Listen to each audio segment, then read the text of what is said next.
The European nations which sent settlers to the New World in the 17th and 18th centuries already had a long tradition of imprisoning people for unpaid debts, both public and private. In Great Britain, whole families sometimes found themselves forced to live in prisons, in often squalid conditions. They remained there at the whim of the person or persons to whom they were indebted, further to burden with the necessity of paying the prison for their upkeep. In 18th century Britain, an average of 10,000 persons entered debtors' prison each year, forced to remain until their creditor approved their release, usually upon receipt of payment or through other arrangements. One such arrangement consisted of entry into indentured servitude, often to a person departing Britain for the colonies in North America. In short order, debtors' prisons developed in the colonies, and they remained in business when the colonies became the United States. Two signers of the Declaration of Independence subsequently spent time in prison for indebtedness. 1. James Wilson became one of the first associate justices of the Supreme Court. While serving in that office, he twice spent terms in debtors' prisons, having been financially ruined during an economic downturn in 1796. Another lost his fortune financing the American Revolution, and spent time in debtors' prison while the President of the United States resided in his house. Here is the bizarre history of debtors' prisons in Europe and America, and some of the more famous people who served time in them. Number 1. Debtors' prisons varied in conditions and rules across Britain. From the early 12th century, debtors' prisons peppered the landscape of the growing metropolis of London.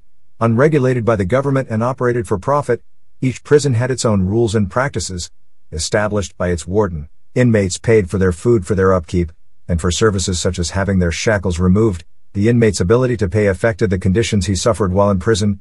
Those with enough money to ingratiate themselves with the warden lived in private rooms, had food and drink delivered from outside the walls, and often enjoyed their freedom during business hours. Some even lived outside the walls of the prison, in rooms nearby. Those less fortunate ate what they were fed, slept on straw mattresses, and incurred further debt. Some prisons, including London's notorious Fleet Prison, allowed inmates to beg through iron-barred windows, importuning passers-by for charity. In most cases, time in prison did nothing to relieve the obligations of the debtors. Release was not based on a set period of time, but on the ability of the debtor to obtain a release from the creditor, even after it was received. Some prisoners remained incarcerated until they discharged their obligations to the warden incurred during their period in his custody. Some wardens exhibited greater compassion for humanity than others, but for nearly all a term in debtors' prison represented the depths of despair. Number 2. The terms for indebtedness varied as widely as the conditions in the prison in 18th century London. In London during the year 1779, a person could be sentenced to debtors' prison for an unpaid obligation of as little as £5, depending on the judge. The length of the sentence for such a debt could be as little as 3 weeks, or as long as 20. Recidivism built itself into the system. A person completing a 3-week sentence left the prison with no ability to pay, unless it came in the form of support from family or friends. Those not so fortunate soon found themselves once again before the judge as a repeat offender, liable to a longer sentence. Protection against double jeopardy did not factor in with cases of indebtedness. Obviously, for many, flight offered the only option to avoid lengthy imprisonment, and the social stigma it carried. Throughout the 18th century, more and more fled Great Britain to the colonies, where they temporarily enjoyed safety from the sheriffs tasked with arresting debtors. Others sought safe havens in the Low Countries and France. In the late 17th century, Daniel Foe spent time in debtors' prison. Upon his release, he left England for several years, traveling in Europe and at sea. When he returned, it was under an assumed surname, Defoe, under which he published his many works, including Robinson Crusoe and Moll Flanders. Number 3. James Oglethorpe founded the colony of Georgia as a haven for debtors. The last of the original 13 English colonies in America, Georgia was established in 1732. By then, several colonies hungry for labor had passed laws providing protection from creditors for established periods. In the case of Virginia and North Carolina, debtors were sheltered for 5 years, much to the outrage of those to whom they were indebted. In the case of Georgia, the colony's founder, James Oglethorpe, became interested in debtors' prisons when a longtime friend, Robert Castell, died while incarcerated for indebtedness. As a member of Parliament, Oglethorpe led a committee in 1729 to investigate the conditions in London's prisons, called jails, and what he found appalled him. Despite his recommendations to reform the system and the prisons themselves, and the endorsement of several powerful members of London society, little was done. The jailers and their benefactors had powerful friends too. Oglethorpe and others sought permission to establish a new English colony, situated between Spanish Florida and the Carolina colony. For the benefit of Britain's unemployed and unemployable, he banned both slavery and alcohol from his new colony, attempted to establish good relations with the natives he found there, and enacted laws designed to prevent his settlers from irritating the Spanish to the south. Founded as a haven for debtors, Georgia evolved into a slave colony and state, and debtor prisons existed there before the American Revolution erupted 4 decades later. Number 4. Nobles and members of the clergy gained wealth through debtors' prisons. London's many prisons held debtors throughout the 18th and 19th centuries, for varying periods and in widely varying conditions. Fleet Marshalsea and King's Bench were just a few of the many debtors' prisons in the growing metropolis which gained notoriety for the conditions present within their walls. Another, Clink Prison on London's Stony Street, gave the English language the colloquialism, in the clink in reference to an incarcerated individual.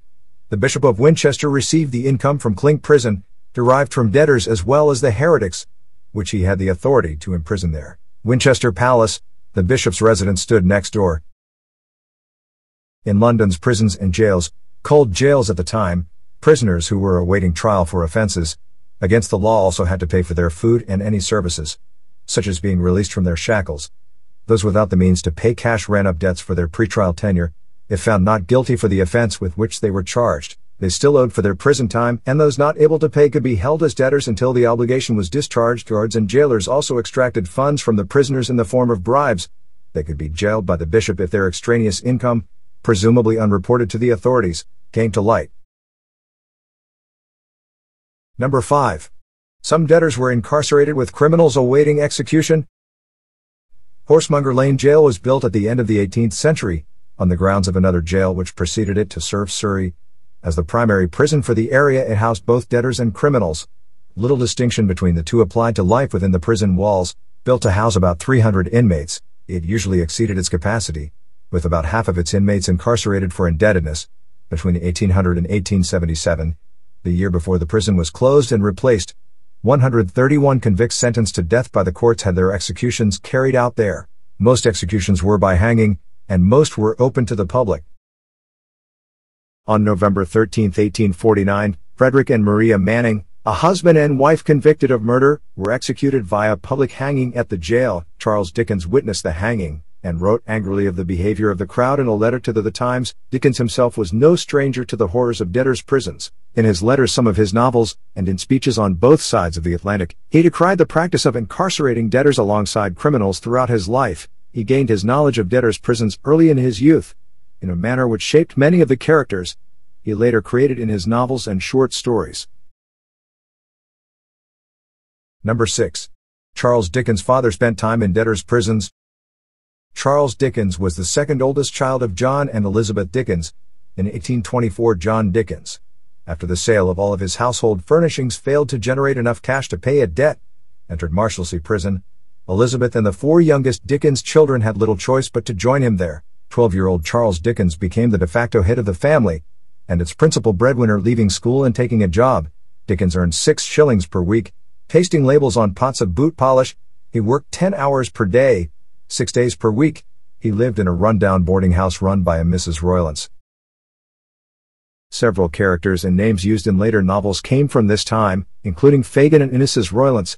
Dickens based the character of Mr. Micawber and David Copperfield on his own father. John Dickens gained his release when his mother died, leaving him an inheritance of £450. Charles remained in his position pasting labels on pots for some time before returning to his education.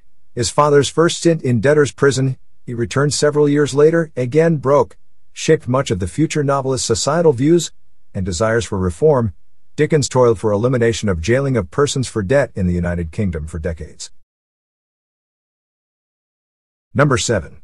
Creditors had several tools at their disposal to threaten debtors with prison. After demanding payment and not receiving it, a creditor petitioned the local magistrate or sheriff to have the debtor detained. The debtor usually first encountered the legal system through incarceration in a sponging house. It was called this because they served to squeeze any available money from the debtor. Faced with the specter of debtors' prison, those in debt often found a source of funds squeezed out of them like water from a sponge. Conditions in sponging houses varied, though since they existed mainly to intimidate, they were seldom pleasant. In 1787, Gilbert Stewart, whose famed portrait of George Washington was later rescued by the servants of Dolly Madison, found himself in a sponging house in England. In Stewart's case, the house partially served its purpose. Through friends, he managed to raise some cash which, along with the promise of more to follow, persuaded his creditor to release him. He then promptly fled the country, leaving the creditor and the friends who had helped him unpaid. It was but one of many times in the painter's life when he relocated abruptly, leaving frustrated creditors in his wake.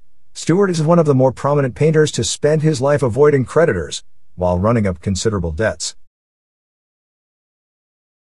Number 8.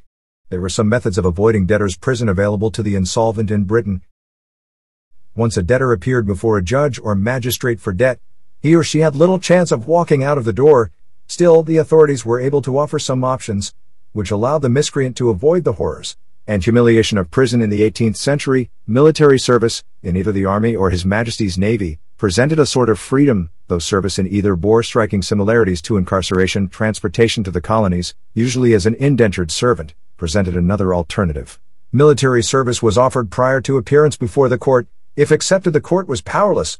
Under the law, members of the military could not be jailed for debt. Many simply fled to the colonies ahead of their creditors, by whatever means available to them, including working their passage. Once in America, they were relatively safe from their creditors, since pursuit was costly. Travel to the colonies often included a change of name and profession, entering the new world with an entirely new identity. As the colonies grew, commerce between them centered on credit, since hard currency in America remained relatively scarce throughout the colonial period. Produced from America arrived in British ports and were exchanged for letters of credit used to purchase material goods for return to the colonies. The system of credit soon led to the development of debtors' prisons in America, decades before the American Revolution. Number 9. Prisons and jails did not usually serve as punishment for crimes in the 18th and early 19th centuries. In Great Britain and its North American colonies, prison sentences were not viewed as punishment for or deterrence for crimes. Far more effective punishments, such as the stocks for disorderly conduct, branding for thieves of lesser amounts, whippings, and other such activities were viewed as suitable punishments. The list of capital crimes in Great Britain was long and executions commonplace. Jails and prisons were viewed as necessary for housing the accused prior to trial, and for housing the indebted for non-payment of their debts. Relatively few prisoners convicted served a specified time of sentence incarcerated. Some of the earliest public buildings in the English colonies in North America were jails, deemed necessities along the same lines as in Britain. Plymouth Colony and Massachusetts Bay Colony built the Old Jail in Barnstable in 1690. It housed debtors, as well as numerous notorious criminals and their consorts, for over a century. Within a few years of the turn of the 18th century, every established county in colonial America had access to a jail.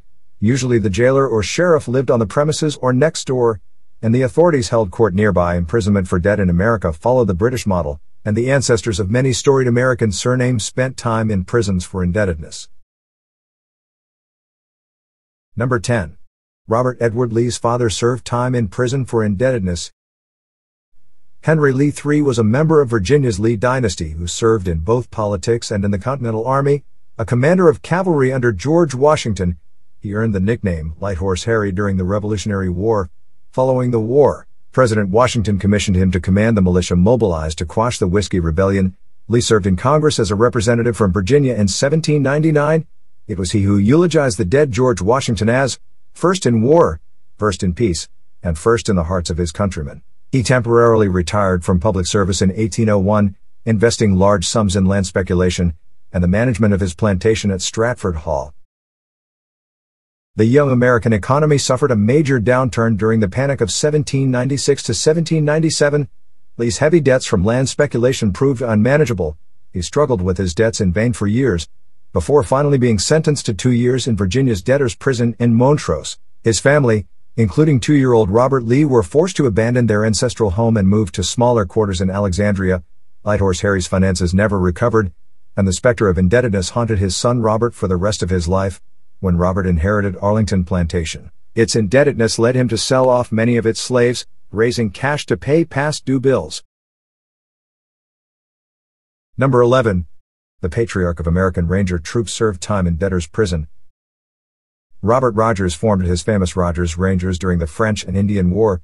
Originally one company of accomplished woodsmen, their efficiency caused their ranks to expand several times during the war.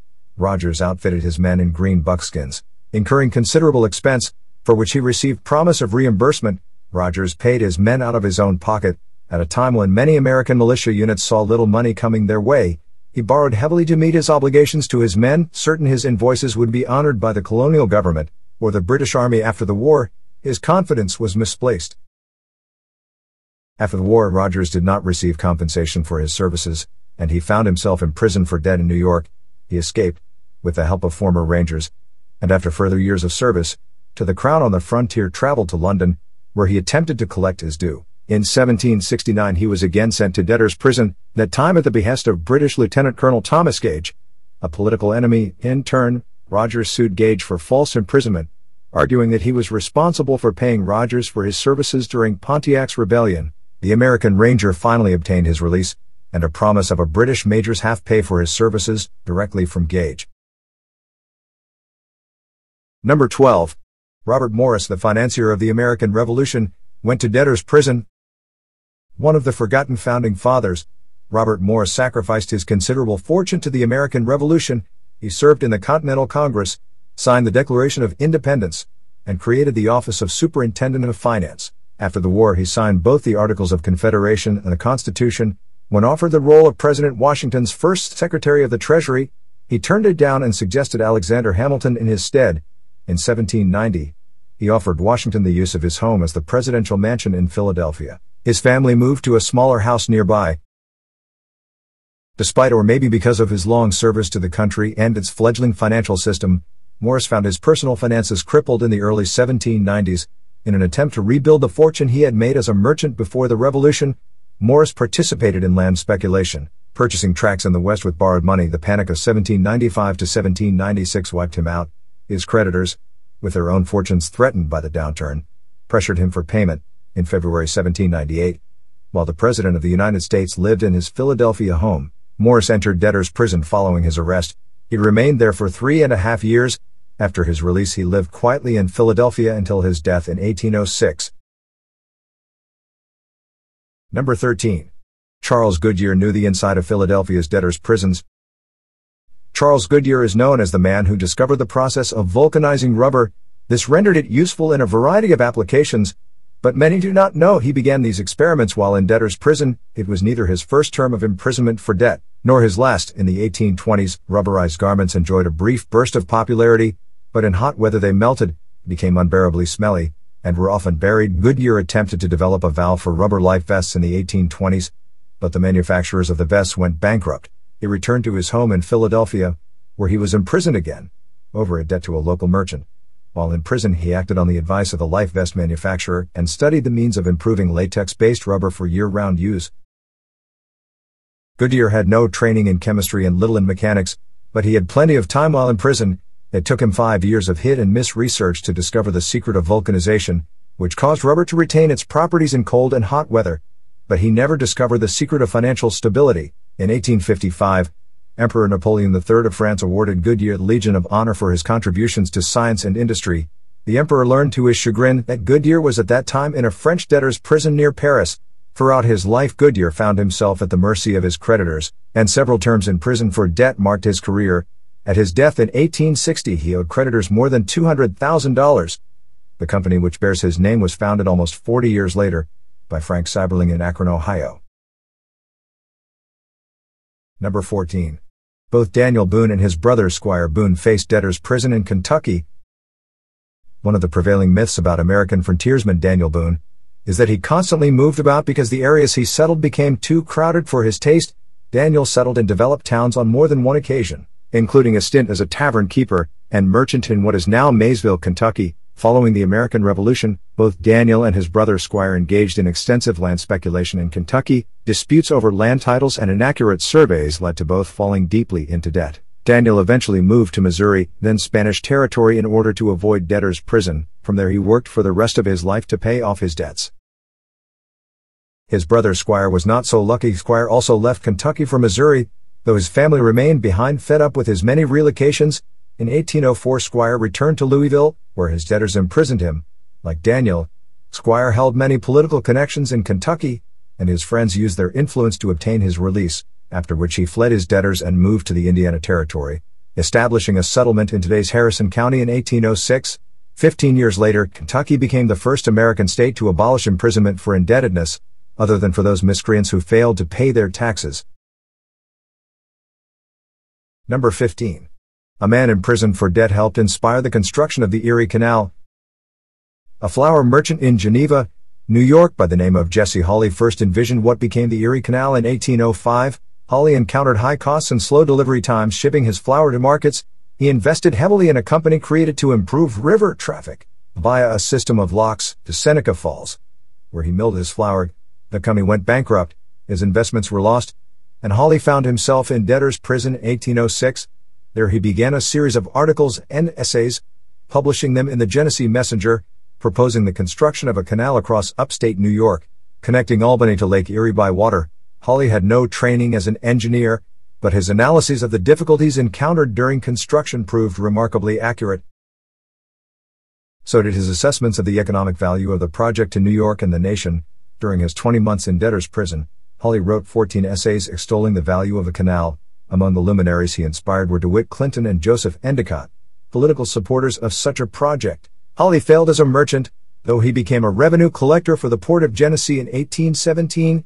In 1840 Hawley returned to writing, with a tract examining the need to expand and improve the canal which he had largely inspired while in debtor's prison. Hawley's contribution to the creation of the Erie Canal is largely forgotten today, though he was one of the first to suggest its construction and describe its benefits to the world. Number 16. An economist and early proponent of socialism spent time in debtor's prison. An English physician and student of economic theory, Charles Hall developed a theory condemning capitalism for its inadequate considerations of the poor and working classes in the early 19th century. In 1805 he published his treatise The Effects of Civilization. The work, which was later expanded upon by Karl Marx in Das Kapital and the Communist Manifesto, included Hall's belief that wealth consists not in things but in power over the labor of others. Hall's beliefs that the rich exploited the poor led him to conclude that the wealth of the rich and the misery of the poor increase in strict proportion. His beliefs have led economists and historians to consider him one of the founders of socialism. Hall practiced medicine in addition to his writings, but in 1816 a creditor prosecuted him over an unpaid debt of £157, equivalent to approximately $20,000 today, sent to debtor's prison over the debt. Hall remained incarcerated for 9 years in London's notorious Fleet Prison. While there he continued to publish his theories of economic and societal practices. Karl Marx cited Hall in his own works, as well as the British economist Adam Smith. Hall died in 1825, shortly after his release from prison, though the exact date of his death is uncertain. Number 17. The founder of Boston's first circulating library went to debtor's prison, with John Hancock one of his creditors. John Mine of Edinburgh, Scotland, learned the bookselling trade before relocating to Boston, Massachusetts in 1764. There he published a catalogue of the books available for loan in his shop. He named his shop the London Bookstore, and both sold and loaned books, as well as selling beer he imported from Scotland. He also published a newspaper, the Boston Chronicle, in which he supported the Loyalists against the rising patriotic fervor in Boston. His political views alienated him from many influential Bostonians, including John Hancock. In 1769 Hancock received a letter from Mine's book supplier in London, asking him to recommend an agent to help him procure payments for debts owed by Mine. Hancock happily took the role himself. Mine meanwhile traveled to England, where he promptly went to debtor's prison, spending a year in King's Bench Prison in Boston.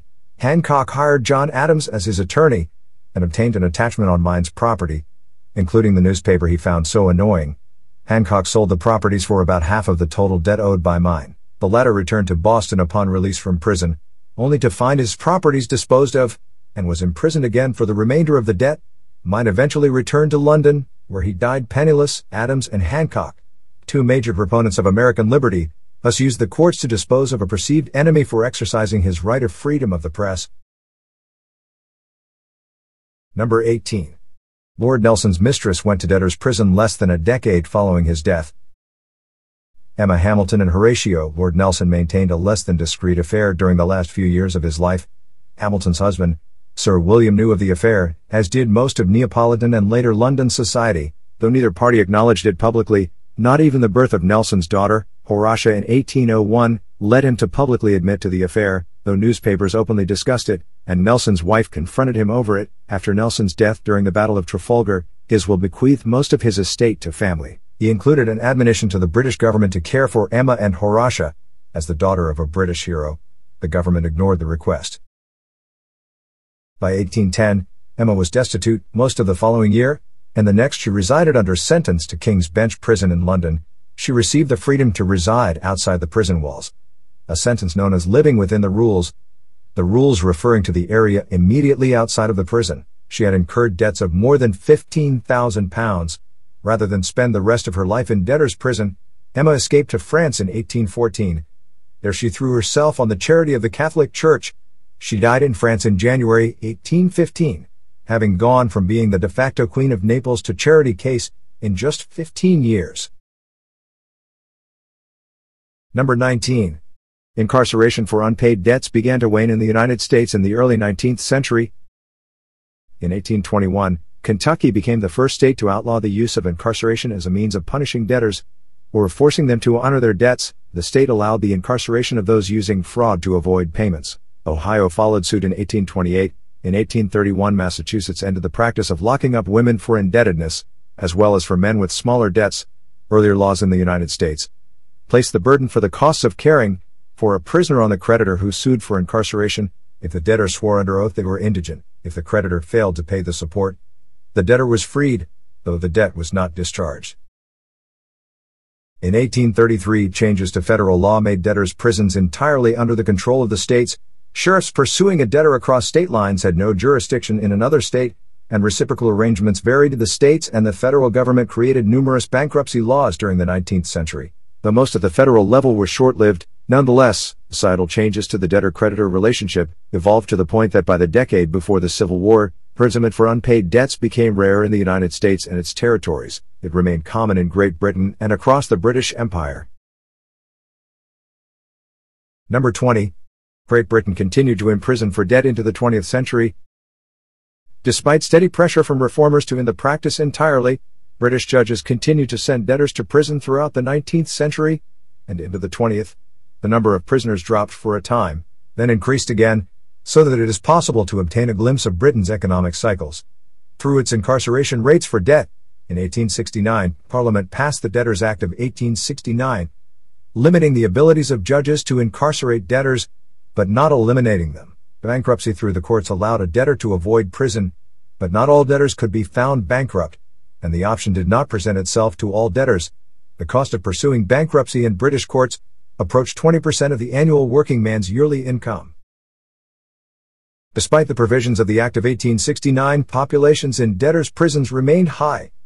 The prisons themselves did not show much improvement either, despite pressures from the reformers.